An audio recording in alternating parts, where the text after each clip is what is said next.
जय हिंद दोस्तों, एक बार फिर से स्वागत है आप सभी का लिए। आज की जो क्लास है वो एमसीक्यू फॉर्मेट में है। आज जो क्वेश्चन है, क्वेश्चनों की संख्या है 90 हैं दोस्त।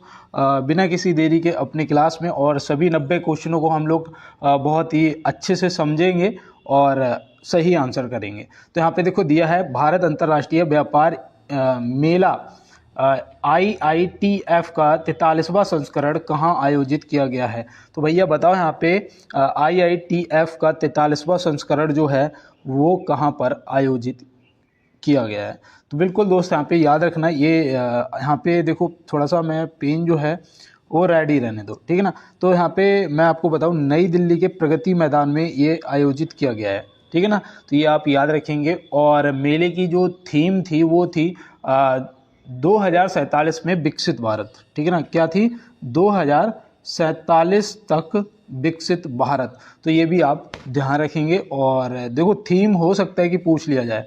और जितने भी मेरे SI वाले दोस्त हैं वो सभी लोग आज क्लास को ना बहुत ही अच्छे से करेंगे और थोड़ा सा क्वेश्चनों पे ध्यान भी देंगे। देखो यहाँ दिया है, समाचार पत्र वंदे मातरम के संपादन कौन थे।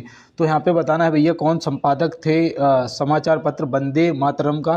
तो यहाँ पे आपका जो राइट आंसर है वो क्या हो जाएगा। तो बिल्कुल यहाँ पे आप याद रखना, अरविंद घोष जी थे। तो अरविंदो जी यहाँ पे ऑप्शन ए बिल्कुल क्या हो जाएगा, हमारा सही जवाब हो जाएगा। और इन्होंने इसका जो संपादन है वो कब किया था, तो याद रखना 1905 में किया था। कब किया था? 1905 में किया था। तो ये भी आप ध्यान रखेंगे। तो बिल्कुल दोस्त, आप सिर्फ आज क्वेश्चन और आंसर करने हैं और सभी क्वेश्चनों को पूरा देखना है। देखो यहाँ दिया है, विश्व का पहला हाई एल्टीट्यूड वाला पैरा स्पोर्ट्स सेंटर कहाँ स्थापित किया जाएगा। तो भैया बताओ यहाँ पे विश्व का पहला हाई एल्टीट्यूड वाला पैरा स्पोर्ट्स सेंटर पूछा गया है। तो आपका राइट आंसर जो है वो यहाँ पे क्या होगा। तो बिल्कुल मैं उम्मीद करता हूँ यहाँ पे आपका जो राइट आंसर है वो ऑप्शन बी लेह हो जाएगा। क्या हो जाएगा? ऑप्शन बी लेह यहाँ पे आपका बिल्कुल सही जवाब हो जाएगा। तो ये आप ध्यान रखेंगे। और चलते हैं इसके साथ में अपने अगले प्रश्न की तरफ। देखिए यहाँ पे जो हमारा अगला क्वेश्चन पूछा जा रहा है, भारतीय संविधान में कानून के समझ समानता किस देश से ली गई है। तो भैया किस देश के संविधान से ली गई है कानून के समझ समानता का जो अधिकार है। तो आप यहाँ पे क्या बताएंगे। तो बिल्कुल मैं उम्मीद करता हूँ यहाँ पे आपने ऑप्शन बी को चुना होगा, इंग्लैंड, है ना। तो ऑप्शन बी यहाँ पे क्या हो गया आपका, बिल्कुल इंग्लैंड सही जवाब हो जाएगा। और ये आर्टिकल याद रखना कौन से आर्टिकल में है भैया, आर्टिकल 14 में, है ना, आर्टिकल 14 में। तो ये भी आप याद रखेंगे, अनुच्छेद 14 हो जाएगा यहाँ पे। और चलते हैं अपने अगले प्रश्न की तरफ। देखिए यहाँ दिया है, निम्न में से सबसे कम घनत्व वाला ग्रह कौन सा है। तो भैया इनमें से कौन सा वो ग्रह है जिसका घनत्व सबसे कम है। तो आप क्या बताएंगे। तो बिल्कुल यहाँ पे जो आपका राइट आंसर है वो याद रखना, सबसे कम घनत्व है शनि ग्रह का, जो कि ऑप्शन सी में दिया गया है। इसका कलर जो होता है वो कैसा होता है, काला कलर होता है ना। कैसा रंग होता है शनि ग्रह का? काला होता है। और शनि ग्रह का सबसे बड़ा उपग्रह है कौन सा? टाइटन। क्या? टाइटन। तो ये भी आप ध्यान में रखेंगे, ठीक है ना दोस्त। तो बिल्कुल, और चलते हैं अपने अगले प्रश्न की तरफ। देखिए यहाँ पे दिया है, तीसरी वर्ल्ड फ्रूट इंडिया 2024 का आयोजन कहाँ किया गया है। तो बताओ तीसरी वर्ल्ड फूड इंडिया 2024 का आयोजन कहाँ किया गया है। तो आप यहाँ पे क्या बताएंगे। तो बिल्कुल आपका राइट आंसर ऑप्शन ए नई दिल्ली हो जाएगा। क्या हो जाएगा? ऑप्शन ए नई दिल्ली यहाँ पे आपका बिल्कुल राइट आंसर हो जाएगा। और चलते हैं दोस्त इसके साथ में अपने अगले प्रश्न की तरफ। देखिए यहाँ दिया है, इनमें से कौन सा प्लास्टिक मनी के रूप में जाना जाता है। बताओ इनमें से कौन सा प्लास्टिक मनी के रूप में जाना जाता है। और मैं आपको बता दूं, जो भी मेरे साथ दोस्त पहले से जुड़े हुए हैं वो सभी दोस्त समझ चुके होंगे कि ये जो क्वेश्चन है ये अभी तक RPF में जो इम्पोर्टेंट मुझे लगा वो सभी प्रश्न यहाँ पे मैं लेके आपके साथ में हाजिर हूँ। और कल से आपको रेगुलर जो 50 क्वेश्चन मिलते थे उस वैसी क्लास चलेगी। बस आज ये 90 क्वेश्चन हैं, ठीक है ना दोस्त। तो क्योंकि संडे वाले भी और आज मंडे वाले भी। तो बिल्कुल, और चलते हैं अपने अगले प्रश्न की तरफ। देखो यहाँ दिया है, मानव बाल में मौजूद संरचनात्मक प्रोटीन का नाम क्या है। तो बताओ भैया यहाँ पे मानव बाल में, या फिर यहाँ पे मैं ये भी क्वेश्चन आ सकता है कि गेंडे के सींग में, है ना, गेंडे के सींग में। तो भैया वो कौन सा प्रोटीन होता है। तो बिल्कुल यहाँ पे याद रखना वो हो जाएगा केराटिन, ऑप्शन डी यहाँ पे बिल्कुल राइट आंसर। तो ऑप्शन डी अगर आपने टिक किया है तो बिल्कुल आपका राइट जवाब है। और चलते हैं इसके साथ में अपने अगले प्रश्न की तरफ। देखो यहाँ दिया है उत्तर मध्य रेलवे का स्थापना वर्ष क्या है। उत्तर मध्य रेलवे का स्थापना वर्ष क्या है। तो याद रखना भैया 1 अप्रैल 2003 है ना। यहाँ पे ऑप्शन बी 1 अप्रैल 2003 हो जाएगा बिल्कुल सही जवाब। तो बिल्कुल दोस्त नोट कर लेंगे और चलते हैं इसके साथ में अपने अगले प्रश्न की तरफ। देखिए यहाँ दिया है निम्नलिखित में से जीएसटी कौन सा कर है। जीएसटी कौन सा कर है, प्रत्यक्ष कर है या अप्रत्यक्ष कर है। तो यहाँ पे आप क्या बताएंगे। तो जीएसटी से संबंधित हम लोगों ने पहले भी बहुत कुछ पढ़ा है ना। तो यहाँ पे ऑप्शन ए अप्रत्यक्ष कर हो जाएगा। दूसरा याद रखना ये यहाँ पे लिख देता हूँ 1 जुलाई 2017 को लागू हुआ था, है ना। सबसे पहला देश मैंने आपको बताया था फ्रांस था। क्या फ्रांस था जिसने कब किया था। तो याद रखना 1954 में लागू कर दिया था। ये भी याद रखना कौन सा किस मॉडल पे था। तो मॉडल याद रखना कनाडा मॉडल, है ना। कौन सा, कनाडा मॉडल। तो ये भी आप याद रखेंगे। राष्ट्रपति जी ने 8 सितंबर 2016 को मंजूरी दे दी थी। तो ये भी आप ध्यान रखेंगे। तो बिल्कुल स्क्रीनशॉट ले लो और चलते हैं अपने अगले प्रश्न पे। देखो यहाँ पे दिया है श्री प्रधानमंत्री नरेंद्र मोदी जी ने किस राज्य में 4 बायोगैस यूनिट का अनावरण किया है। तो ये देखो आपके करंट के भी यहाँ पे बहुत ज़्यादा क्वेश्चन आपको मिलेंगे।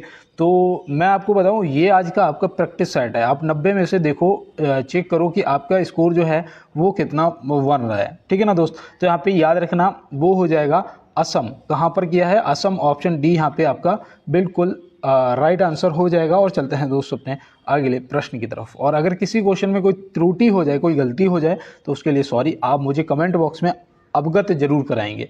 और देखो यहाँ पे दिया है महिलाओं के लिए हेप्टाथलॉन में स्पर्धा शामिल होती हैं। कितनी स्पर्धा शामिल होती हैं। तो आप याद रखेंगे वो होती हैं 7 स्पर्धा, है ना। ऑप्शन सी 7 इवेंट होते हैं। तो ये भी आप ध्यान रखेंगे जिसमें 100 मीटर बाधा दौड़, ऊंची कूद, गोला फेंक, 200 मीटर दौड़ और लंबी कूद, 800 मीटर दौड़ और फिर आपका भाला फेंक, है ना। तो ये 7 याद रखना। और देखो यहाँ पे दिया है माजुली द्वीप किस राज्य में स्थित है। माजुली द्वीप ये विश्व का सबसे बड़ा द्वीप है ना। तो याद रखना भैया यहाँ पे आपसे माजुली द्वीप पूछा गया है। तो ये है असम में। कहाँ पर, असम में। और इसका जो क्षेत्रफल है ना, ऑप्शन ए यहाँ पे सही हो जाएगा। क्षेत्रफल याद रखना 352 वर्ग किलोमीटर में। कितना, 352 वर्ग किलोमीटर में ये फैला हुआ है। तो ये भी याद रखना ये दुनिया का सबसे बड़ा नदी द्वीप है, ये भी याद रखना। और ये ब्रह्मपुत्र नदी बनाती है ना, ब्रह्मपुत्र नदी के किनारे है। तो ये आप याद रखेंगे। तो बिल्कुल दोस्त और चलते हैं अपने अगले प्रश्न की तरफ। यहाँ दिया है 1 नवंबर 2024 को भारत के रक्षा सचिव का पद किसने संभाला है। बताओ भैया, ये भी आपका करंट का ही क्वेश्चन है 1 नवंबर का। बताओ 1 नवंबर 2024 को भारत के रक्षा सचिव का पद किसने संभाला है। तो यहाँ पे आप क्या बताएंगे। तो बिल्कुल दोस्त यहाँ पे याद रखना वो हो जाएंगे श्री राजेश कुमार सिंह, है ना। यहाँ पे ऑप्शन ए आपका क्या हो जाएगा, श्री राजेश कुमार सिंह यहाँ पे आपका बिल्कुल राइट आंसर हो जाएगा। तो बिल्कुल दोस्त और आप ये नोट भी करते चलें, ठीक है ना। और चलते हैं अपने अगले प्रश्न। राज्य के नीति निर्देशक सिद्धांत किस देश के संविधान से लिया गया है। तो यहाँ पे बताना है राज्य के नीति निर्देशक सिद्धांत किस देश के संविधान से लिया गया है। तो यहाँ पे आपका सही जवाब जो है वो हो जाएगा आयरलैंड। ऑप्शन बी यहाँ पे क्या हो जाएगा, आयरलैंड बिल्कुल और राइट आंसर। तो आप याद रखेंगे। और चलते हैं दोस्त अपने अगले प्रश्न की तरफ। तो यहाँ दिया है मध्य रेलवे का स्थापना वर्ष क्या है। तो बताओ भैया मध्य रेलवे का स्थापना वर्ष यहाँ पे क्या हो जाएगा। तो याद रखना भैया ये हुई थी 1951 में। कब हुई थी, 1951। यहाँ पे ऑप्शन बी जो है बिल्कुल सही जवाब हो जाएगा, है ना। 5 नवंबर 1951। इसका मुख्यालय भी याद रखना मुंबई बीटी है, ठीक है ना। क्या है, मुंबई बीटी है। तो ये भी आप याद रखेंगे। और पश्चिमी रेलवे का अगर पूछा जाएगा तो वो है चर्च गेट। कौन सा, अगर पश्चिमी रेलवे का पूछा जाएगा तो आपका चर्च गेट हो जाएगा, मुंबई चर्च गेट। ये भी आप ध्यान रखेंगे। और चलते हैं दोस्त इसके साथ में अपने अगले प्रश्न की तरफ। देखिए यहाँ पे दिया है मडरो उपरांत भारत रत्न से सम्मानित प्रथम व्यक्ति कौन थे। तो बताओ भैया यहाँ पे वो प्रथम व्यक्ति कौन थे। तो आपका जो राइट आंसर है वो याद रखना लाल बहादुर शास्त्री जी। तो श्री लाल बहादुर शास्त्री जी, ऑप्शन ए यहाँ पे क्या हो जाएगा हमारा बिल्कुल राइट आंसर हो जाएगा। अगर पूछ दिया जाएगा इन्हें कब मिला था तो याद रखना 1966 में। कब दिया गया था, 1966 में इन्हें भारत रत्न से सम्मानित किया गया था। तो बिल्कुल आप ध्यान रखेंगे और चलते हैं अपने अगले प्रश्न की तरफ। और यहाँ पे देखो दिया है निम्नलिखित में से चुंबकीय प्रेरक का एसआई मात्रक क्या है। तो यहाँ पे बताना है चुंबकीय प्रेरक का एसआई मात्रक क्या है। तो बिल्कुल आपने जो आंसर किया होगा, मैं उम्मीद करता हूँ आपने टेस्ला को लगाया होगा, जो कि ऑप्शन ए में यहाँ दिया गया है। तो यहाँ पे ऑप्शन ए जो है टेस्ला आपका सही जवाब हो जाएगा। अगर वाट है तो याद रखना भैया शक्ति का होता है मात्रक, है ना। और यहाँ पे देखो जो कूलाम दे रखा है ये आवेश का होता है, और जो कैंडला दे रखा है ये ज्योति तीव्रता का होता है ना। तो ये भी आप ध्यान रखेंगे। तो बिल्कुल दोस्त, और चलते हैं अपने अगले प्रश्न पे। यहाँ दिया है राष्ट्रीय कैंसर जागरूकता दिवस प्रतिवर्ष किस तिथि को मनाया जाता है। तो बताओ भैया राष्ट्रीय कैंसर जागरूकता दिवस प्रतिवर्ष किस तिथि को मनाया जाता है। तो आप यहाँ पे बिल्कुल राइट आंसर किए होंगे। 7 नवंबर को मनाया जाता है, जो कि ऑप्शन ए में दिया गया है। ऑप्शन ए यहाँ पे क्या हो जाएगा हमारा बिल्कुल राइट आंसर हो जाएगा। तो बिल्कुल दोस्तों चलते हैं इसके साथ में अपने अगले प्रश्न पे। यहाँ दिया है नवंबर 2024 में अमेरिकी राष्ट्रपति का चुनाव किसने जीता है। नवंबर 2024 में अमेरिकी राष्ट्रपति का जो चुनाव है वो किसने जीता है। तो याद रखना भैया ये जीता है डोनाल्ड ट्रंप ने। ऑप्शन ए यहाँ पे हमारा क्या हो जाएगा बिल्कुल राइट आंसर हो जाएगा। दूसरा याद रखना ये 47वें राष्ट्रपति बने हैं। कौन से 47वें राष्ट्रपति बने हैं, तो ये भी आप ध्यान रखेंगे। और हारी कौन है, तो कमला हैरिस, है ना। कमला हैरिस को इन्होंने हराया है, ये भी आप ध्यान रखेंगे। और चलते हैं इसके साथ में अपने अगले प्रश्न की तरफ। देखिए यहाँ पे दिया है तारपीन का तेल किस वृक्ष से प्राप्त किया जाता है। तारपीन का तेल किस वृक्ष से प्राप्त किया जाता है। ये तो बहुत ही इजी क्वेश्चन है भैया। ऑप्शन डी हो जाएगा यहाँ पे चीड़ के वृक्ष से प्राप्त किया जाता है, जो कि मैंने आपको बताया भी था कि उत्तराखंड में पाए जाते हैं और जम्मू कश्मीर में पाए जाते हैं और पंजाब में पाए जाते हैं, और पंजाब के बाद ये नेपाल देश में भी पाए जाते हैं, ठीक है ना। नेपाल देश में भी पाए जाते हैं। तो ये भी आप ध्यान रखेंगे। ऑप्शन डी यहाँ पे सही हो जाएगा। और चलते हैं इसके साथ में अपने अगले प्रश्न पे। देखो यहाँ दिया है भारत में बना दुनिया का सबसे बड़ा क्रिकेट स्टेडियम कौन सा है। भारत में बना दुनिया का सबसे बड़ा क्रिकेट स्टेडियम पूछा जा रहा है। तो आप यहाँ पे क्या बताएंगे, तो यहाँ पे बिल्कुल आपका सही जवाब जो है Narendra Modi stadium, option B यहाँ पे क्या हो जाएगा आपका बिल्कुल सही जवाब हो जाएगा। इसका जो पहले का नाम था वो था मोटेरा स्टेडियम, ये भी याद रखना। और ये कहाँ पर, अहमदाबाद में है, ठीक है ना, गुजरात। तो ये भी आप ध्यान रखेंगे दोस्त, आपके लिए इम्पोर्टेंट है। देखो पूछा जा सकता है आपसे। और चलते हैं अपने अगले प्रश्न की तरफ। देखिए यहाँ दिया है फेडरेशन इंटरनेशनल फुटबॉल एसोसिएशन का मुख्यालय कहाँ स्थित है। बताओ फेडरेशन इंटरनेशनल फुटबॉल एसोसिएशन का मुख्यालय कहाँ स्थित है। तो ये वही भैया क्या बताया था, फीफा, है ना। फीफा का फुल फॉर्म है। तो फीफा का जो मुख्यालय है वो कहाँ स्थित है, तो आप क्या बताएंगे। याद रखना ये ज्यूरिख में है। ऑप्शन ए यहाँ पे आपका सही जवाब हो जाएगा। ये ज्यूरिख कहाँ पड़ता है पता है, स्विट्जरलैंड में पड़ता है भैया। कहाँ पर, स्विट्जरलैंड में पड़ता है। तो ये भी आप ध्यान रखेंगे। और चलते हैं इसके साथ में अपने अगले प्रश्न की तरफ। देखो यहाँ दिया है जवाहर रोजगार योजना कार्यक्रम की शुरुआत कब की गई थी। देखो इसका मैं आंसर आपको बताऊंगा, तब तक क्लास के 24 क्वेश्चन हो गए हैं, है ना।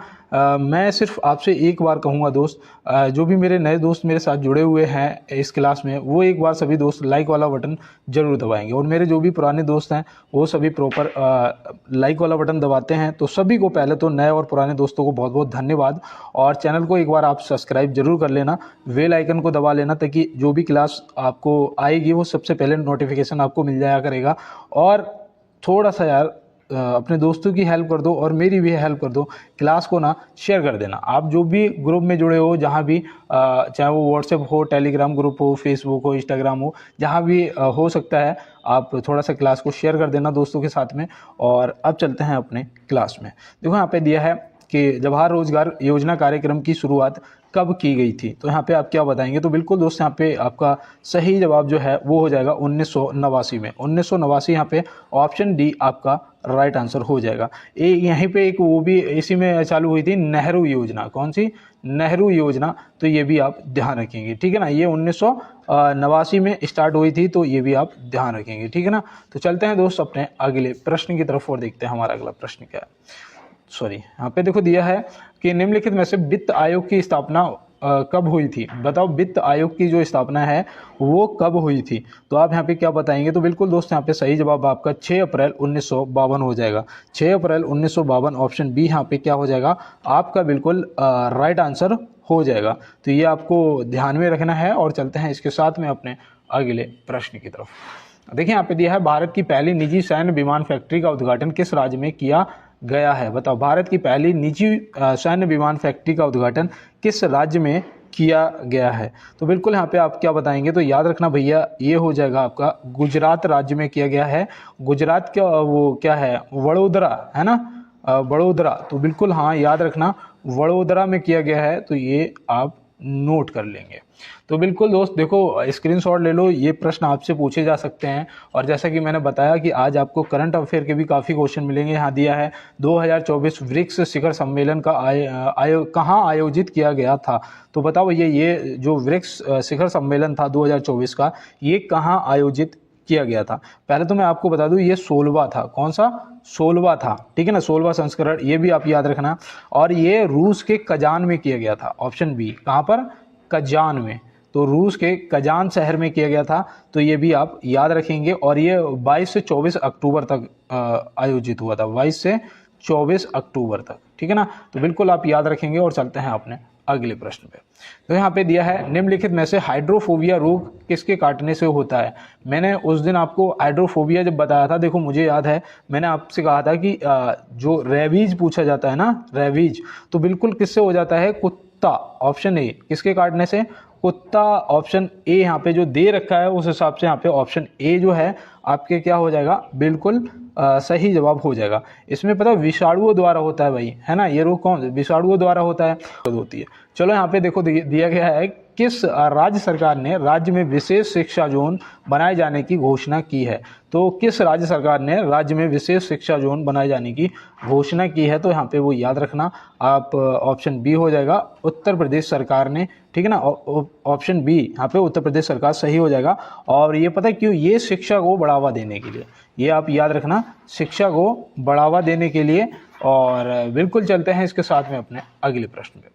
तो यहाँ दिया है, एनसीईआरटी की किताबें अब किस ई कॉमर्स पोर्टल से भी मिलेंगी? तो भैया किस ई कॉमर्स पोर्टल से मिलेंगी? अमेजन, फ्लिपकार्ट, मीशो या ऊबर? तो भैया यहाँ पे याद रखना, आपका जो राइट आंसर है वो हो जाएगा अमेजॉन। ऑप्शन ए यहाँ पे क्या हो जाएगा? अमेजॉन यहाँ पे आपका बिल्कुल राइट आंसर हो जाएगा। और चलते हैं इसके साथ में अपने अगले प्रश्न की तरफ। देखो यहाँ पे दिया है, धातुओं का ताप बढ़ने पर उनका प्रतिरोध खाली स्थान जाता है। बताओ भैया, बढ़ता है या घट जाता है, क्या होता है? फटाफट कमेंट बॉक्स में बताइएगा। तो यहाँ पे मैं उम्मीद करता हूँ आपने बिल्कुल राइट आंसर लगाया होगा कि बढ़ता है। ऑप्शन ए यहाँ पे क्या हो जाएगा? बढ़ता है आपका बिल्कुल सही जवाब। और देखो, घटता पता है किसका है? जो अर्धचालक होते हैं, जो अर्धचालक होते हैं उनका प्रतिरोध घट जाता है, ये भी आप याद रखना। तो बिल्कुल दोस्तों, चलते हैं इसके साथ में अपने अगले प्रश्न पे। तो यहाँ दिया है, दिल्ली भारत की राजधानी कब बनी थी? बहुत ही इजी क्वेश्चन है, ये 1911 में बनी थी, ऑप्शन ए। और मैं उम्मीद करता हूँ यहाँ पे आपने भी इसका आंसर कर दिया होगा, है ना। और चलते हैं इसके साथ में अपने अगले प्रश्न पे। तो यहाँ दिया है, जड़त्व के नियम की खोज किसने की थी? बताओ, जड़त्व के नियम की खोज किसने की थी? तो यहाँ पे आप क्या बताएंगे? तो बिल्कुल यहाँ पे आपका राइट आंसर गैलीलियो हो जाएगा, जो कि ऑप्शन ए में दिया गया है ना। गैलीलियो यहाँ पे क्या हो जाएगा? आपका बिल्कुल राइट आंसर ऑप्शन ए हो जाएगा। और मैं उम्मीद करता हूँ आपने नोट भी कर लिया होगा। और चलते हैं इसके साथ में अपने अगले प्रश्न की तरफ। और यहाँ पे देखो, हमारा अगला प्रश्न पूछा जा रहा है, विजय स्तंभ भारत के किस राज्य में स्थित है? बताओ, विजय स्तंभ भारत के किस राज्य में स्थित है? तो बिल्कुल दोस्त, यहाँ पे मैं उम्मीद करता हूँ आपने राइट आंसर कर दिया होगा, राजस्थान। ऑप्शन बी यहाँ पे क्या हो जाएगा? राजस्थान। राजस्थान के उसमें चित्तौड़गढ़ में। कहाँ पर? चित्तौड़गढ़। तो ये भी आप ध्यान में रखेंगे। और इसे कीर्ति स्तंभ के नाम से भी जाना जाता है। क्या? इसे कीर्ति स्तंभ के नाम से भी जाना जाता है, ये भी आप ध्यान रखेंगे, नोट कर लेंगे। और चलते हैं दोस्तों अपने अगले प्रश्न की तरफ। देखो यहाँ पे दिया है, कौन सा वंश नौसेना सैनिक शक्ति के लिए प्रसिद्ध था? तो बताओ भैया, यहाँ पे कौन सा वंश नौसेना शक्ति सैनिक शक्ति के लिए प्रसिद्ध था? तो बिल्कुल इसका आप आंसर करिएगा। तब तक मैं आपको एक लाइन बता दूं कि अगर दिक्कतें आ रही हैं, अगर मुश्किलें आ रही हैं, तो याद रखना, जिंदगी खेल उसी के साथ खेलती है जो खिलाड़ी पक्का होता है। जिंदगी किसके साथ खेल खेलती है? जो खिलाड़ी पक्का होता है। तो बिल्कुल भी घबराना नहीं है, अपनी समस्याओं से हाथ दो हाथ करने हैं और मुश्किलों से बाहर निकलना है। और यहाँ पे दिया है कौन सा वंश नौसेना सैनिक शक्ति के लिए प्रसिद्ध था, तो आपका राइट आंसर हो जाएगा चोल वंश, जो कि ऑप्शन सी में दिया गया है। तो ऑप्शन सी यहाँ पे क्या हो जाएगा दोस्त, बिल्कुल आपका राइट आंसर हो जाएगा। और चलते हैं इसके साथ में अपने अगले प्रश्न की तरफ। तो यहाँ दिया है संविधान के उद्देश्य का प्रस्तावना का संशोधन कितनी बार किया गया है। तो बताओ संविधान के उद्देश्य का प्रस्तावना का जो संशोधन है वो कितनी बार किया गया है। तो आप यहाँ पे क्या बताएंगे, तो याद रखना भैया सिर्फ एक बार किया गया है। कितनी बार, एक बार किया गया है, जो कि आपको याद भी होगा 42वां संविधान संशोधन है ना। 42वां जो संविधान संशोधन है वो आप याद रखोगे 1976, ठीक है ना। तो एक बार प्रस्तावना में संशोधन किया गया है, वो भी 42वां। और चलते हैं इसके साथ में अपने अगले प्रश्न की तरफ। तो यहाँ दिया है भारतीय संविधान में भारतीय संविधान के प्रस्तावना की प्रेरणा किस देश के संविधान से ली गई है। तो बताओ भैया प्रस्तावना की जो प्रेरणा है वो किस देश के संविधान से ली गई है, तो आप यहाँ पे क्या बताएंगे। तो बिल्कुल दोस्त यहाँ पे यूएसए आपका अमेरिका क्या हो जाएगा, और राइट आंसर हो जाएगा। तो आप याद रखेंगे।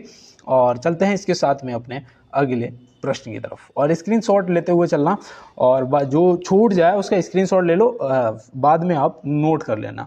और देखो यहाँ दिया है 21 मई 2024 को फीफा का कौन सा स्थापना दिवस मनाया गया है।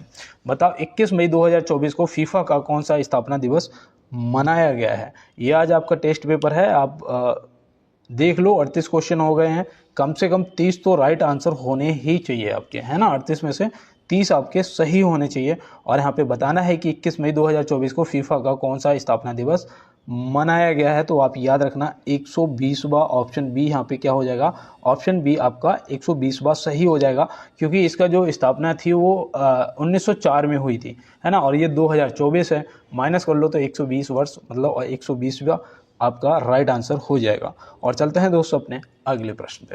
देखो यहाँ दिया है निम्न में से गृह लक्ष्मी योजना किस राज्य से संबंधित है।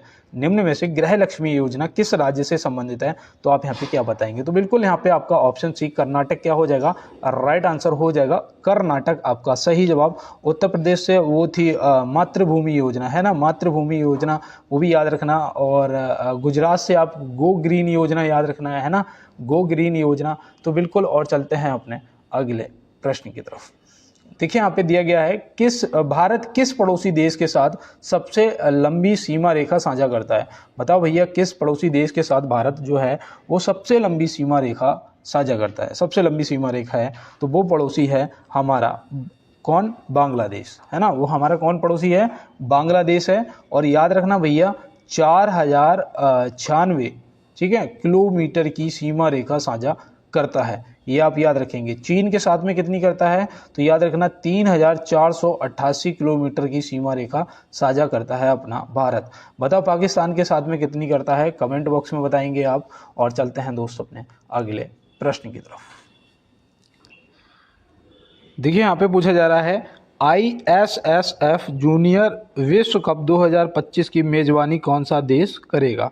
तो ISSF जूनियर विश्व कप 2025 की मेजबानी कौन सा देश करेगा, तो आप यहाँ पे क्या बताएंगे। तो याद रखना भैया अपना प्यारा भारत, ऑप्शन ए यहाँ पे क्या हो जाएगा, राइट आंसर हो जाएगा, ठीक है ना। ये पता क्या है, ये निशानेबाजी की कंपटीशन है। कौन सा, निशानेबाजी। तो ये आप याद रखेंगे। और चलते हैं इसके साथ में अपने अगले प्रश्न की तरफ। देखिए यहाँ पे पूछा गया है किस IIT के द्वारा अखिल भारतीय अनुसंधान विज्ञान शिखर सम्मेलन 2024 का आयोजन हुआ है। तो किस IIT के द्वारा अखिल भारतीय अनुसंधान विद्वान शिखर सम्मेलन 2024 का आयोजन हुआ है, तो आप यहाँ पे बताइएगा। यहाँ पे आपका जो राइट आंसर है वो हो जाएगा IIT मद्रास। क्या हो जाएगा, ऑप्शन सी IIT मद्रास, बिल्कुल राइट आंसर हो जाएगा मेरे दोस्त। और चलते हैं इसके साथ में अपने अगले प्रश्न की तरफ। देखिए यहाँ पे दिया गया है साल 2024 का साहित्य का नोबेल पुरस्कार हांगकांग को प्रदान किया गया, वह किस देश की हैं। तो भैया बताओ यहाँ पे हांगकांग जो है वो किस देश की है, इन्हें साहित्य का नोबेल पुरस्कार मिला है 2024 का। और देखो नोबेल पुरस्कार से पूछा जाएगा आपसे, है ना। तो बिल्कुल यहाँ पे याद रखना भैया वो दक्षिण कोरिया, ऑप्शन बी यहाँ पे क्या हो जाएगा, बिल्कुल राइट आंसर दक्षिण कोरिया आपका राइट आंसर हो जाएगा। और चलते हैं इसके साथ में अपने अगले प्रश्न की तरफ। और यहाँ पे थोड़ा सा पेन का कलर ना चेंज करते हैं अब देखो यहाँ पे पूछा है निम्न में से बेलिंगटन ट्रॉफी किस से संबंधित है। तो भैया बताओ यहाँ पे बेलिंगटन ट्रॉफी जो है वो किस से संबंधित है, तो आप यहाँ पे क्या बताएंगे। तो बिल्कुल दोस्त यहाँ पे मैं उम्मीद कर रहा हूँ कि आपने बिल्कुल नौकायन को लगाया होगा, ऑप्शन ए है ना, ऑप्शन ए को लगाया होगा। और अगर ट्रॉफी की जगह पर आपसे कप पूछ लिया जाता, वेलिंगटन कप किससे संबंधित है, तो आप क्या लगाते? तो देखो यहाँ पे यही दो चीज़ें थी समझने वाली, तो आप घुड़दौड़ को टिक करते। कप ये अगर पूछा जाएगा तो घुड़दौड़, और ट्रॉफी पूछा जाएगा तो नौकायन, ठीक है ना। तो ये आप देखो विशेष रूप से याद रखना, ऐसा कंफ्यूज करने वाला क्वेश्चन आ सकता है। और चलते हैं अपने अगले प्रश्न पे। जॉन हाफील्ड और जेफरी हिंटन को किस क्षेत्र में वर्ष 2024 का नोबेल पुरस्कार मिला है? बताओ भैया, जॉन हाफील्ड और जेफरी हिंटन को किस क्षेत्र में वर्ष 2024 का नोबेल पुरस्कार मिला है? तो आप यहाँ पे क्या बताएंगे? तो बिल्कुल यहाँ पे आपका जो सही जवाब है वो हो जाएगा भौतिकी के क्षेत्र में। किसके? भौतिकी, ऑप्शन बी यहाँ पे क्या हो जाएगा आपका बिल्कुल राइट आंसर दोस्त हो जाएगा। और चलते हैं इसके साथ में अपने अगले प्रश्न की तरफ। देखिए यहाँ पे दिया है, भारत की पहली पैरा बैडमिंटन अकादमी की स्थापना कहाँ हुई है? भारत की पहली पैरा बैडमिंटन अकादमी की स्थापना कहाँ हुई है? तो आप यहाँ पे क्या बताएंगे? तो बिल्कुल मैं यहाँ पे उम्मीद करता हूँ आपने option A B C D में से ऑप्शन ए को ही चुना होगा। लखनऊ यहाँ पे क्या हो जाएगा आपका बिल्कुल दोस्त राइट आंसर हो जाएगा। और यहाँ पे देखो दिया गया है, सीनियर राष्ट्रीय तीरंदाजी चैंपियनशिप 2023 का आयोजन कहाँ हुआ है? तो बताओ सीनियर राष्ट्रीय तीरंदाजी चैंपियनशिप 2023 का जो आयोजन है वो कहाँ हुआ है? तो बिल्कुल यहाँ पे आपका right answer option D Ayodhya हो जाएगा। ऑप्शन डी यहाँ पे अयोध्या आपका बिल्कुल सही जवाब हो जाएगा। और बिल्कुल दोस्त चलते हैं इसके साथ में अपने अगले प्रश्न पे। निम्नलिखित में से रास तरंगिणी के लेखक कौन है? बताओ, निम्नलिखित में से रास तरंगिणी के लेखक कौन है? तो आप यहाँ पे क्या बताएंगे? तो बिल्कुल यहाँ पे आपका जो राइट आंसर है वो हो जाएगा ऑप्शन बी कल्हड़। कौन है भैया? ऑप्शन बी यहाँ पे कल्हड़ आपका सही जवाब हो जाएगा। ये राजा जयसिंह के दरबार में थे। किसके? जय सिंह के दरबार में थे, ये भी याद रखना। और यहाँ पे देखो और रामायण का किसने किया था बताओ? तो श्री वाल्मीकि जी ने रामायण का लेखन किया था, है ना। रामायण के लेखक कौन थे? वाल्मीकि जी थे। तो ये भी आप ध्यान रखेंगे बिल्कुल दोस्तों। और चलते हैं अपने अगले प्रश्न में। किस हवाई अड्डे ने नेट जीरो कार्बन उत्सर्जन हवाई अड्डा का दर्जा प्राप्त किया है? बताओ, किस हवाई अड्डे ने नेट जीरो कार्बन उत्सर्जन हवाई अड्डा का दर्जा प्राप्त किया है? तो आप यहाँ पे क्या बताएंगे? तो बिल्कुल दोस्त यहाँ पे आपका जो राइट आंसर है वो हो जाएगा इंदिरा गांधी अंतर्राष्ट्रीय हवाई अड्डा नई दिल्ली। ऑप्शन सी सही जवाब आपका हो जाएगा, ठीक है ना। तो बिल्कुल और चलते हैं इसके साथ में अपने अगले प्रश्न पे। यह है कि हाल ही में दिए गए IIFA अवार्ड 2024 में किसे सर्वश्रेष्ठ अभिनेत्री का पुरस्कार मिला है? तो भैया बताओ, हाल ही में दिए गए IIFA अवार्ड 2024 में किसे सर्वश्रेष्ठ अभिनेत्री का पुरस्कार मिला है? तो यहाँ पे बिल्कुल आपका जो राइट आंसर है वो हो जाएगा रानी मुखर्जी। ऑप्शन सी क्या हो जाएगा? रानी मुखर्जी। ऑप्शन सी यहाँ पे बिल्कुल सही जवाब हो जाएगा। और बिल्कुल दोस्त चलते हैं अपने अगले प्रश्न पे। यहाँ दिया है, प्रधानमंत्री जी ने बोइंग के सबसे बड़े परिसर का उद्घाटन कहाँ किया है? बताओ, प्रधानमंत्री जी ने बोइंग के सबसे बड़े परिसर का उद्घाटन कहाँ किया है? तो आप क्या बताएंगे? यहाँ पे आपका सही जवाब बेंगलुरु। ऑप्शन सी हो जाएगा बिल्कुल राइट आंसर। तो बिल्कुल दोस्त चलते हैं इसके साथ में अपने अगले प्रश्न पे। तो यहाँ दिया है, भारत का सबसे बड़ा रेलवे यार्ड कहाँ स्थित है? बताओ, भारत का सबसे बड़ा रेलवे यार्ड जो है वो कहाँ पर स्थित है? तो आप क्या बताएंगे? तो बिल्कुल दोस्त यहाँ पे जो आपका राइट आंसर है वो हो जाएगा उत्तर प्रदेश में। उत्तर प्रदेश में कहाँ पर? तो याद रखना भैया, ये मुगल सराय में। कहाँ पर? मुगल सराय में पंडित दीनदयाल उपाध्याय नगर, है ना। तो ऐसे आप ध्यान रखेंगे। तो बिल्कुल दोस्तों और चलते हैं इसके साथ में अपने अगले प्रश्न पर। यहाँ दिया है, केंद्रीय सरकारी कर्मचारी और पेंशनरों के लिए महंगाई भत्ते DA कितना प्रतिशत बढ़ा है? तो भैया जो महंगाई भत्ता है वो कितना प्रतिशत बढ़ा है? तो यहाँ पे याद रखना भैया, मात्र बढ़ा है 3%। और टोटल अब कितना हो गया है? 53%, है ना। 53%, 53%। तो ये आप ध्यान रखेंगे। और चलते हैं इसके साथ में अपने अगले प्रश्न पे। तो यहाँ दिया है, खगोलीय दूरी का सबसे बड़ा मात्रक क्या है? बताओ, खगोलीय दूरी का सबसे बड़ा मात्रक क्या है? तो आप यहाँ पे क्या बताएंगे? तो कुछ दोस्त मेरे प्रकाश वर्ष के साथ में जा रहे हैं, लेकिन मैं आपको बता दूं आपका गलत जवाब हो गया। अगर आपने प्रकाश वर्ष को टिक किया तो आपका गलत जवाब हो जाएगा, क्योंकि यहाँ पे सही जवाब आपका पारसेक हो जाएगा। क्या हो जाएगा? ऑप्शन बी पारसेक हो जाएगा। एक पारसेक बराबर पता कितना प्रकाश वर्ष होता है? तो याद रखना 3.26 प्रकाश वर्ष होता है। कितना? 3.26 प्रकाश वर्ष होता है एक पारसेक के बराबर, ठीक है ना। तो सबसे बड़ा जो मात्रक है वो क्या होगा? पारसेक होगा। तो ये आप ध्यान रखेंगे। और चलते हैं अपने अगले प्रश्न पे। तो यहाँ दिया है, निम्नलिखित में से झीलों के अध्ययन को क्या कहते हैं? बताओ, निम्नलिखित में से झीलों के अध्ययन को क्या कहते हैं? तो आप क्या बताएंगे? तो बिल्कुल दोस्त यहाँ पे आपने राइट आंसर किया होगा लिम्नोलॉजी, ऑप्शन ए आपका राइट आंसर लिम्नोलॉजी हो जाएगा राइट आंसर। और यहाँ पे याद रखना जो पेड्रोलॉजी है ना, पेडोलॉजी, तो पेडोलॉजी किसका है? तो याद रखना ये मिट्टी के अध्ययन को कहते हैं, किसके?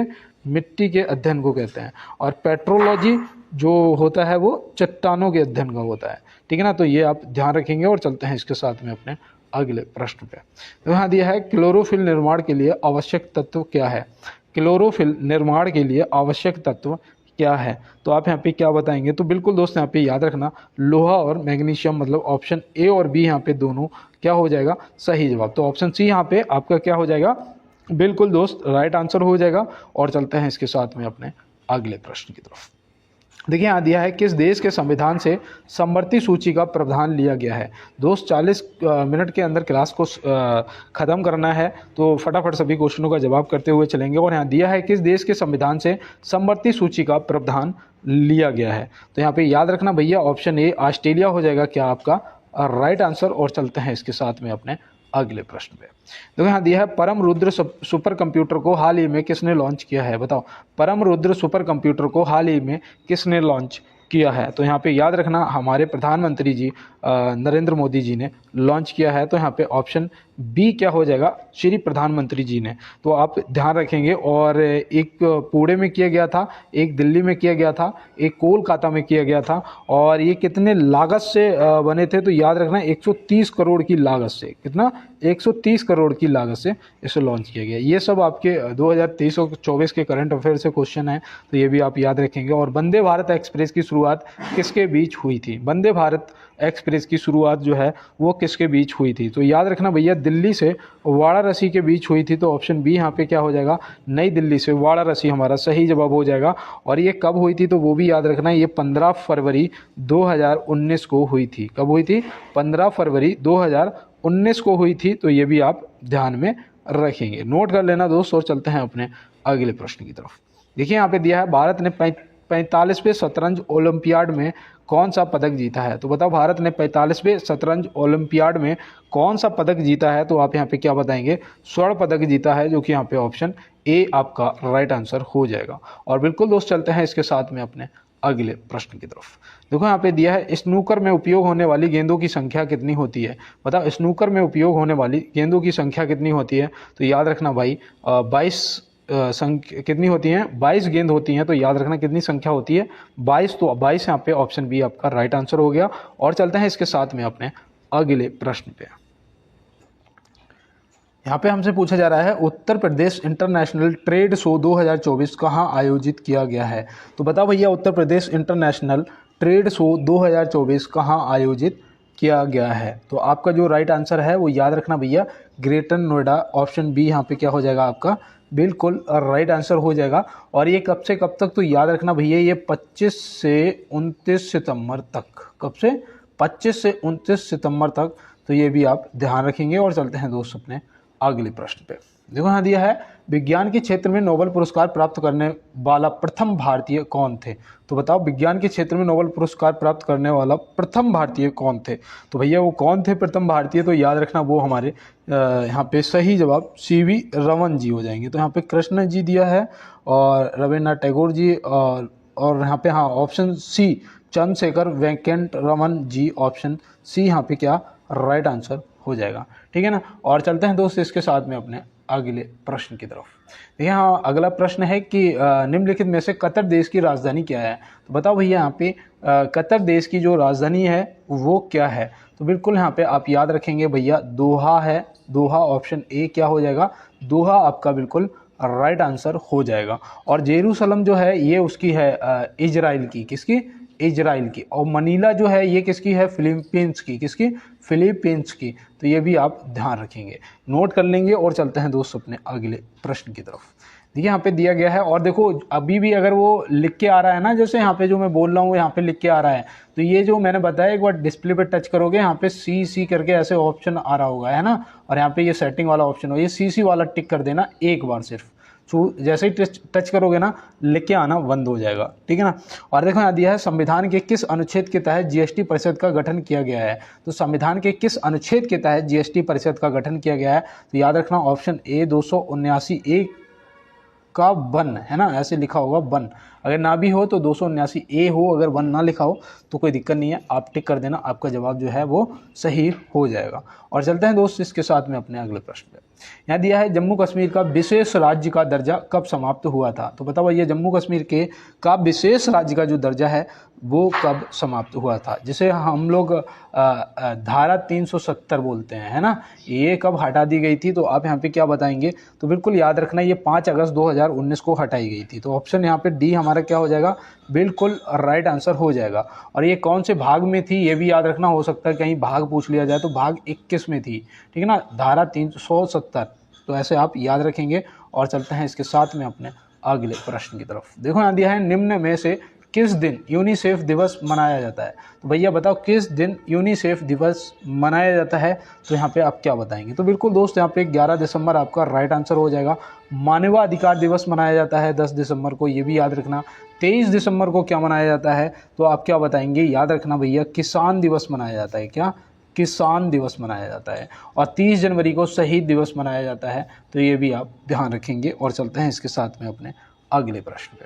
तो यहाँ पे दिया है सबसे पुराना रेल भाप इंजन फेयरी क्वीन का निर्माण कब हुआ था। तो भैया बताओ सबसे पुराना रेल भाप इंजन फेयरी क्वीन का निर्माण जो है वो कब हुआ था। तो याद रखना भैया ये 1855 में हुआ था। ऑप्शन सी यहाँ पे क्या हो जाएगा, 1855 आपका राइट आंसर हो जाएगा। चलते हैं दोस्तों इसके साथ में अपने अगले प्रश्न पे, है ना। और देखो यहाँ दिया है हाल ही में किस बैंक को भारत का सर्वश्रेष्ठ बैंक घोषित किया गया है। तो बताओ भैया किस बैंक को भारत का सर्वश्रेष्ठ बैंक घोषित किया गया है, तो वो है SBI, state bank of India, है ना। SBI यहाँ पे आपका सही जवाब हो जाएगा। तो आप ये याद रखेंगे। और चलते हैं इसके साथ में अपने अगले प्रश्न पे। देखो यहाँ दिया है खो खो विश्व कप 2025 का उद्घाटन कहाँ किया जाएगा। तो बताओ खो खो विश्व कप 2025 का जो उद्घाटन है वो कहाँ किया जाएगा। तो भैया ये होगा नई दिल्ली। ऑप्शन ए यहाँ पे आपका क्या राइट आंसर हो जाएगा। तो बिल्कुल यहाँ पे नई दिल्ली आपका राइट आंसर हो जाएगा। और ये कब से कब आयोजित होगा ये भी याद रखना। देखो ये 13 जनवरी से 15 जनवरी नहीं, यहाँ पे 19 जनवरी, ठीक है, 7 दिन चलेगा, सॉरी 6 दिन चलेगा। तो 13 से 19 जनवरी तक होगा 2025 में, ये भी आप ध्यान रखेंगे। और खो खो से संबंधित वो तो आपको पता ही होगा KKFI, है ना, kho kho federation of India. तो ये भी आप याद रखना, KKFI का फुल फॉर्म पूछा जा सकता है, kho kho federation of India. तो बिल्कुल दोस्तों, और चलते हैं इसके साथ में अपने अगले प्रश्न पे। निम्नलिखित में से निर्वाचन से संबंधित भाग है, निर्वाचन से संबंधित भाग कौन सा है। तो बिल्कुल यहाँ पे याद रखना भैया आपका सही जवाब ऑप्शन ए भाग 15 हो जाएगा, ठीक है। और यहाँ पे आर्टिकल भी याद रखना 343 से 351 तक, है ना, ये आर्टिकल आपके निर्वाचन से संबंधित आपको याद रखना है। भाग 18 में आपका आपात उपबंध है ना, आपात उपबंध, जो कि आर्टिकल आपका 352 से 360 तक मिलते हैं, ठीक है ना, इमरजेंसी जो होती है, ऐसे याद रखना। और देखो यहाँ पे भाग 20 में संविधान संशोधन है, जो कि मैंने आर्टिकल पहले ही बताया था 368। तो ये भी आप ध्यान रखेंगे। तो बिल्कुल आपके लिए इंपॉर्टेंट हैं दोस्त। और चलते हैं अपने अगले प्रश्न पे। देखो यहाँ पे दिया है भारत के अगले मुख्य न्याय सचिव के रूप में किसे नियुक्त किया गया है। तो बताओ भैया भारत के अगले मुख्य न्यायाधीश के रूप में किसे नियुक्त किया गया है। तो भारत के अगले मुख्य न्यायाधीश के रूप में पूछा जा रहा है। और अगर कोई क्वेश्चन पढ़ने में त्रुटि हुई हो तो उसके लिए मैं माफ़ी चाहता हूँ। तो आप यहाँ पे याद रखना वो हो जाएंगे अब श्री जस्टिस राजीव खन्ना जी। तो बिल्कुल ऑप्शन ए यहाँ पे आपका क्या राइट आंसर हो जाएगा। तो ऑप्शन ए यहाँ पे आपका राइट आंसर हो जाएगा। इससे पहले हमारे DY चंद्रचूड़ जी थे, तो ये भी आप ध्यान रखेंगे। तो बिल्कुल चलते हैं इसके साथ में अपने अगले प्रश्न पे। टमाटर में लाल रंग का कारण क्या है। पता मैं इंग्लिश कैसे पढ़ता हूँ, देखो, what is the reason for red colour in tomatoes, ऐसे पढ़ता हूँ। लेकिन मुझे पता है मैं इंग्लिश नहीं पढ़ पाता हूँ। और यहाँ पे देखो दिया गया है लाइकोपिन। ऑप्शन ए क्या हो जाएगा आपका बिल्कुल राइट जवाब हो जाएगा। और दूध में ये लैक्टोज पाई जाती है, लैक्टोज जो है ये दूध में पाई जाती है। तो ये भी आप याद रखना। और चलते हैं दोस्त अपने अगले प्रश्न की तरफ। देखिए यहाँ दिया है निम्न में से अमर सरकार पोर्टल किस राज्य से संबंधित है। तो बताओ निम्न में से अमर सरकार पोर्टल किस राज्य से संबंधित है। तो बिल्कुल यहाँ पे याद रखना भैया, वो राज्य हो जाएगा त्रिपुरा। त्रिपुरा जो कि ऐसे ट्रिक से याद रखा था ना कि त्रिपुरा मतलब 3 तरफ से घिरा हुआ किससे, बांग्लादेश से, है ना। तो याद रखना भारत का एक ऐसा राज्य है त्रिपुरा जो कि बांग्लादेश से 3 तरफ से घिरा हुआ है। तो बिल्कुल दोस्त, और चलते हैं अपने अगले प्रश्न पे। यहाँ दिया है पहली बार एथलेटिक्स में भारत के लिए गोल्ड मेडल किसने जीता है। तो भैया बताओ एथलेट में भारत के लिए गोल्ड मेडल किसने जीता पहली बार। तो यहाँ पे याद रखना भैया, वो हो जाएंगे नीरज चोपड़ा जी, ऑप्शन सी भाला फेंक, है ना। और इनके सम्मान में एक लाइन में कहता था कि द्वंद्व कहाँ तक पाला जाए, युद्ध कहाँ तक टाला जाए, राणा का तू वंशज है, फेंक जहाँ तक भाला जाए। तो आप याद रखना इन्होंने 2021 में टोक्यो ओलंपिक में, है ना, टोक्यो ओलंपिक में, तो ये भी आप ध्यान रखेंगे। और चलते हैं दोस्तों अपने अगले प्रश्न की तरफ। देखो यहाँ दिया है पेरिस ओलंपिक में विनेश फोगाट को किस भार वर्ग में अयोग्य घोषित किया गया है। तो पेरिस ओलंपिक में विनेश फोगाट को किस भार वर्ग में अयोग्य घोषित किया गया है। तो मैं आपको बता दूं, इन्हें फाइनल में ही आगे अयोग्य घोषित कर दिया फाइनल में, है ना। तो यहाँ पे याद रखना 50 किलो भार वर्ग में इनका लगभग 50 ग्राम या 50 ग्राम से थोड़ा सा ऊपर वेट बढ़ गया था। तो इन्हें ऐसे ही फाइनल में बाहर कर दिया गया, मना कर दिया, मतलब अयोग्य घोषित कर दिया। तो यहाँ पे देखो दिया गया है एनटीपीसी लिमिटेड ने एटीटी वेस्ट अवार्ड 2024 में कौन सा स्थान हासिल किया है। तो भैया बताओ यहाँ पे एनटीपीसी लिमिटेड ने एटीटी वेस्ट अवार्ड 2024 में कौन सा स्थान हासिल किया है। तो आप यहाँ पे याद रखना, यहाँ पे तीसरा स्थान हासिल किया है। और इसका जो आयोजन था वो कहाँ पर हुआ था, तो वो भी याद रखना, इसका आयोजन हुआ था अमेरिका में। हाँ ठीक है, इसका आयोजन अमेरिका में हुआ था, तो ये भी याद रखेंगे। और चलते हैं इसके साथ में अपने अगले प्रश्न पे। तो यहाँ दिया है सत्य शोधक समाज की स्थापना कब हुई थी। बताओ सत्य शोधक समाज की जो स्थापना है वो कब हुई थी और किसने करी थी। तो याद रखना 24 सितंबर 1873 में हुई थी। 24 सितंबर 1873, ऑप्शन डी मतलब यहाँ पे क्या हो जाएगा हमारा बिल्कुल राइट आंसर हो जाएगा। और इसकी जो स्थापना है वो ज्योतिराव फुल्लो ने की थी, है ना, ज्योतिबा फुले जी ने की थी। तो ये भी याद रखना। और वेद समाज की जो स्थापना थी वो 1867 में हुई थी, है ना। और देखो यहाँ पे देखो दिया गया है साल 2023 में सर्वश्रेष्ठ पर्यटन गांव के रूप में कितने गांव को मान्यता दी गई है। तो बताओ साल 2023 में सर्वश्रेष्ठ पर्यटन गांव के रूप में कितने गांव को मान्यता दी गई है। तो आप यहाँ पे क्या बताएंगे। तो बिल्कुल यहाँ पे आपका जो राइट आंसर है वो हो जाएगा ऑप्शन सी 35 गांव। तो ऑप्शन सी यहाँ पे क्या हो जाएगा आपका बिल्कुल राइट आंसर 35 गांव हो जाएगी। तो बिल्कुल दोस्त चलते हैं इसके साथ में अपने अगले प्रश्न पे। यहाँ दिया है कोशिका के नाभिक का आविष्कार किसने किया था। बताओ कोशिका के नाभिक का जो आविष्कार है वो किसने किया था। तो बिल्कुल याद रखना भैया रॉबर्ट ब्राउन ने किया था। तो ऑप्शन सी यहाँ भी आपका क्या राइट आंसर हो जाएगा। और याद रखना इन्होंने 1831 में किया था। कब 1831 में किया था। और अलेक्जेंडर ने उसका किया था, अलेक्जेंडर फ्लेमिंग ने पेंसिलिन का किया था, है ना, पेंसिलिन का 1928 में। तो ये भी आप ध्यान में रखेंगे। तो बिल्कुल दोस्त चलते हैं इसके साथ में अपने अगले प्रश्न पे। तो दिया है ओलंपिक 2024 में समापन समारोह में मनु भाकर के साथ दूसरे भारतीय ध्वजवाहक कौन थे।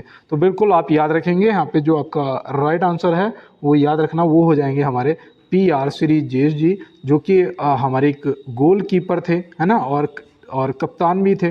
तो ये भी याद रखना। और ये अब हॉकी के कोच भी हैं। तो बिल्कुल आप याद रखेंगे। और इन्होंने संन्यास ले लिया है। तो बिल्कुल चलते हैं अपने अगले प्रश्न पे। देखिए यहाँ पे अगला प्रश्न हमारा है पूर्वी मध्य रेलवे का मुख्यालय कहाँ स्थित है। बताओ पूर्वी मध्य रेलवे का मुख्यालय जो है वो कहाँ स्थित है। तो याद रखना भैया ये हाजीपुर, ऑप्शन बी क्या हो जाएगा बिल्कुल राइट आंसर हो जाएगा।